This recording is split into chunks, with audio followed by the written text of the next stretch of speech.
السلام علیکم ناظرین، میرا نام فائزہ ہے، میری عمر 20 سال ہے۔ میری فیملی میں ٹوٹل 5 افراد تھے۔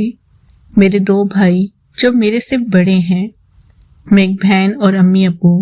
میرے ابو کی اپنی دکان تھی اور ہمارے کپڑے کا کام ہے۔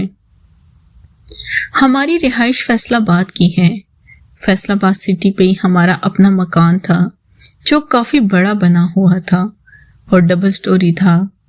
میرے ایک بھائی کی شادی ہو چکی ہے۔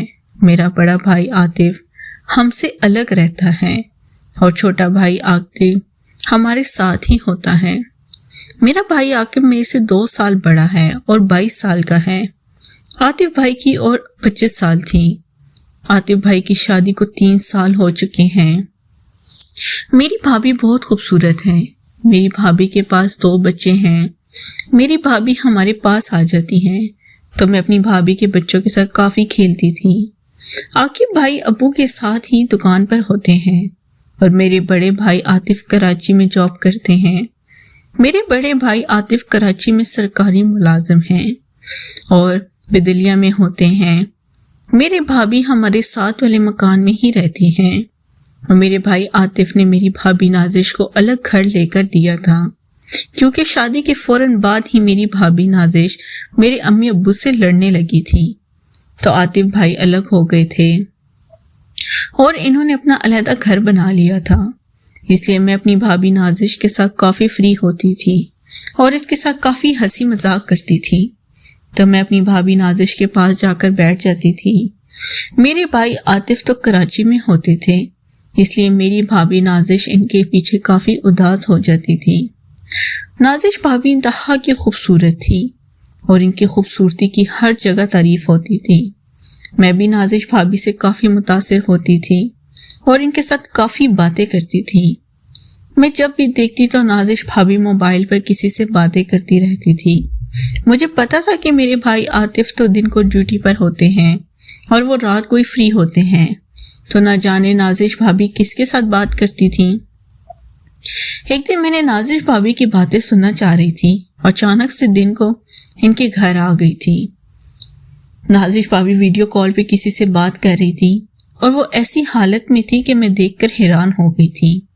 نازش بھابھی کپڑوں کی قید سے بھی آزاد تھی اور کسی کو ویڈیو کال پر وہ کچھ دکھا رہی تھی۔ میں وہ سب منظر دیکھ کر حیران رہ گئی تھی۔ نازش بھابھی انتہا کی خوبصورت تھی اور میں نے ان کی خوبصورتی اندر سے بھی دیکھ لی تھی، اس لیے میں تو ان پر فدا ہو گئی تھی اور میں اپنی ہی بھابھی کی عاشق ہو گئی تھی۔ نازش بھابھی مجھے بہت خوبصورت لگنے لگی تھی اور اب میرا دل کرتا تھا کہ رات کو بھی نازش بھابھی کے ساتھ ہی رک جایا کروں اور ان کے پاس سویا کروں۔ اس لیے میں نے امی ابو سے فرمائش کر دی تھی کہ نازش بھابھی رات کو گھر میں اکیلی ہوتی ہیں تو میں ان کے پاس سو جایا کروں گی۔ امی ابو بھی مان گئے تھے۔ میرا بھائی آو کی بھابھی اکثر میری بھابھی نازش کے پاس ہی رہتا تھا اور وہ نازش بھابھی کے ساتھ کافی فری تھا۔ مجھے دونوں کا چکر کچھ برا لگ رہا تھا اور مجھے لگ رہا تھا کہ دال میں کچھ کالا ضرور ہے، کیونکہ جب میں نازش بھابھی کے کمرے میں گئی تھی تو انہوں نے ویڈیو کال بند کر دی تھی اور کپڑے پہننے لگی تھی۔ میں پیچھے ہٹ گئی تھی اور دوسرے کمرے میں چلی گئی تھی۔ نازش بھابھی کافی شرمندہ تھی اور کہنے لگی تھی، بہانے کرنے لگی تھی کہ میں تمہارے آنے سے پہلے ہی کپڑے چینج کرنے لگی تھی تو موبائل میں گیم کھیلنے لگی اور کپڑے چینج کرنا بھول گئی تھی۔ میں بھی مسکرا پڑی تھی۔ مجھے پتا تو چل گیا تھا کہ نازش بھابھی کون سی گیم کھیل رہی ہیں، اس لیے مجھے اس کو اوپر سے پکڑنا تھا، اس لیے میں ابھی انتظار کرنے لگی تھی۔ اب میں ڈیلی اپنی بھابھی نازش کے پاس ہی سوتی تھی، رات کو بھی ان کے پاس ہی ہوتی تھی، اس لیے مجھے شک تھا کہ نازش بھابھی کو ٹائم کب ملتا ہے، اس لیے میں اب نازش بھابھی کو الگ چھوڑنے لگی تھی۔ ایک رات میں نے وہ منظر دیکھ لیا تھا، میں الگ کمرے میں سو گئی تھی لیکن نازش بھابھی کے گھر ہی تھی۔ رات کو 12 بجے نازش بھابھی نے اپنے کمرے کا دروازہ بند کر لیا تھا۔ مجھے بھی شک ہو گیا تھا کہ ہمارے گھر میں کوئی آیا ہے، اس لیے میں بھی ان دونوں کی تاڑ میں تھی۔ کچھ دیر بعد جب سب خاموش ہو گئی تھی تو میں دوسرے کمرے سے اٹھ کر نازش بھابھی کے کمرے کی طرف چل پڑی تھی، لیکن دروازہ آگے سے لاک تھا تو نازش بھابھی کمرے کے ساتھ ہی سیڑھیاں اوپر کو چڑھتی تھی اور اسی کے ساتھ ہی روشندان بنا ہوا تھا۔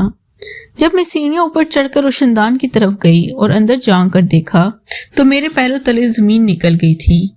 نازش بھابھی اور میرے بھائی عاقب ایسی حالت میں تھے کہ میں نے ان کو دیکھ لیا تھا اور دیکھتے ہی کانوں کو ہاتھ لگانے لگی تھی۔ میرا چھوٹا بھائی اپنی بھابھی نازش کے ساتھ کبڈی کھیل رہا تھا اور میری بھابھی نازش میرے بھائی عاقب کے ساتھ دے رہی تھی۔ میں نے غلط کام دیکھ لیا تھا کیونکہ میری بھابھی میرے بڑے بھائی عاطف کی بیوی تھی، لیکن میرا بڑا بھائی عاطف تو ڈیوٹی پر تھا اور میری بھابھی میرے چھوٹے بھائی عاقب سے کبڈی کھیل رہی تھی جو اس کا دیور تھا۔ یہ سب منظر دیکھنے کے بعد میں تو حیران ہو گئی تھی اور بھابھی پر کافی غصہ ہونے لگی تھی۔ میں نیچے آ گئی تھی، ان دونوں کو کھیلنے دیا تھا کیونکہ وہ اس مستی میں کھیل رہے تھے کہ میں ان کو چھیڑتی تو شاید وہ ادھورے رہ جاتے، اس لیے میں نے ان دونوں کو یہ سب کام کرنے دیا اور سوچ لیا کہ صبح بھابھی سے لپٹ لوں گی۔ اگلے دن میں نازش بھابھی کو بالوں سے پکڑ لیا تھا اور کافی باتیں سنائی تھی کہ تم میرے بھائی کے ساتھ غلط ہو۔ نازش بھابھی بھی معافی مانگنے لگی اور کہنے لگی تھی فائزہ میرے سے غلطی ہو گئی، میں اسے رہا نہیں چاہتا تھا، لیکن میں ان دونوں کو منظر دیکھا تھا تو میرا بھی دل کرنے لگا تھا، لیکن میں نے اپنے آپ پر کنٹرول کر لیا تھا اور اس بات کو ذہن سے نکال دیا تھا۔ اب میری بھابھی معافی مانگنے لگی اور کہنے لگی میرے سے غلطی ہو گئی، میں آئندہ کبھی یہ کام نہیں کروں گی اور تم اپنے بھائی عاطف کو یہ بات مت بتانا ورنہ وہ مجھے جان سے مار دیں گے۔ میں بھی عاطف بھائی کو بتانا نہیں چاہتی تھی، اس لیے میں نے بھابھی نازش کو بول دیا تھا کہ تم سدھر جاؤ۔ بھابھی بھی مان گئی تھی اور معافی مانگنے لگی تھی۔ ناظرین، اگر آپ کو یہ کہانی پسند آئی تو ویڈیو کو لائک کر دیں۔ شکریہ۔